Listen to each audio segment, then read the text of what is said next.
I think Portrait's success came from the fact that,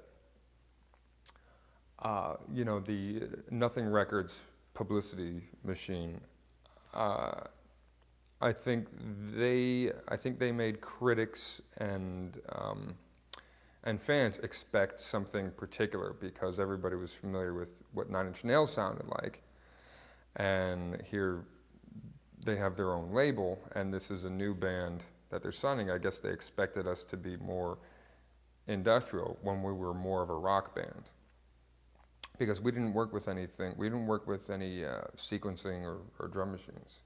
You know, all our sound, our live sound was totally live. And I think anybody that expected something else still enjoyed us. But it was quiet. It was like a summer sleeper release. It's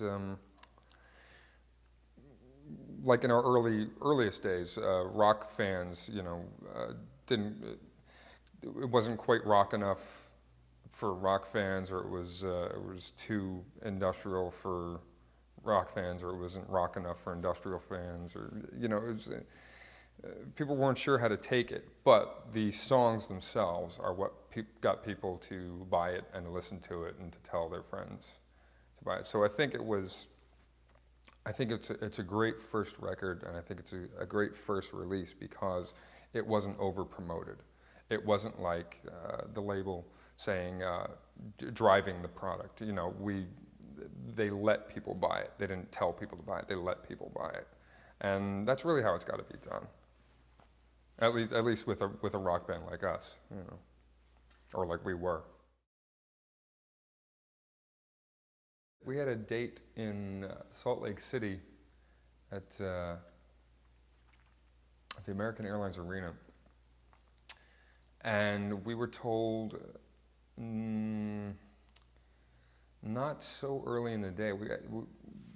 By the time we got ready to do sound check, we were told that we wouldn't be allowed to play, and that just didn't make sense. But it was kind of a good sign because we knew that we were generating controversy and getting the ire of the religious public, or the religious right, I should say.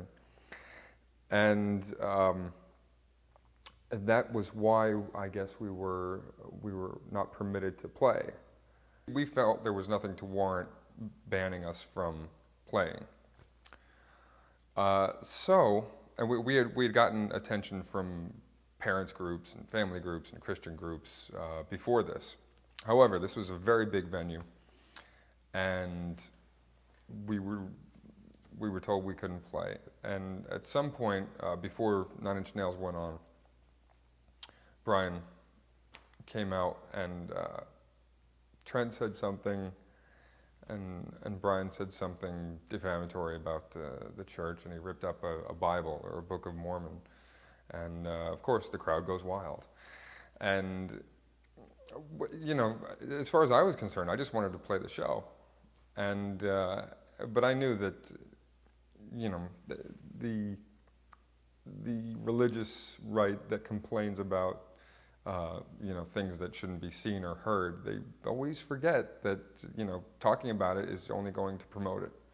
So we got a lot of really good free PR out of it, and the right kind too, the right kind that would inflame and incense people in other places, and, you know, we'd get bigger by being banned and not playing.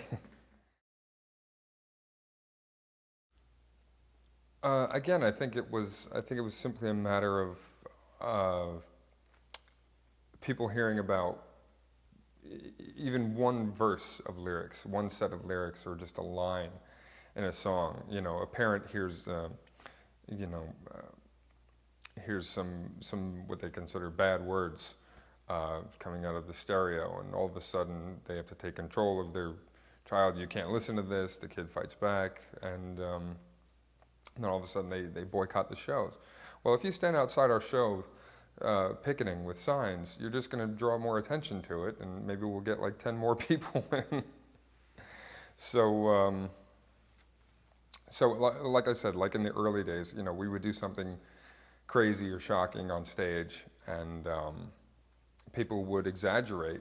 When they would tell about what they saw, you know, Saturday night, they would totally exaggerate it. Like, if we would have a girl in a cage, it wasn't really a cage. It was it was a couple like kids' mattress box springs tied together, and she had fake blood on her, and she was like in a bikini or like a negligee, and it's like there was nothing. It's a show, but they would go and tell their friends, "Oh, you can't believe what happened." So, things get exaggerated, and people who have nothing better to do take it all too seriously and inadvertently give us more more PR. The incident in Jacksonville, which is how we will refer to it, I think there was a bit of a setup. I mean, I don't think there would have been cops at the show right on time to see Marilyn Manson with a sexual prosthetic or whatever you want to call it, something that's barely a legal offense, just barely. But I mean, if the police saw an opportunity and they were there just at the right time to see it, it's kind of a setup. But again, anything like that is gonna help us. Don't arrest the singer. They'll print his picture and they'll do a story about it. Oh, What actually happened was Brian just had.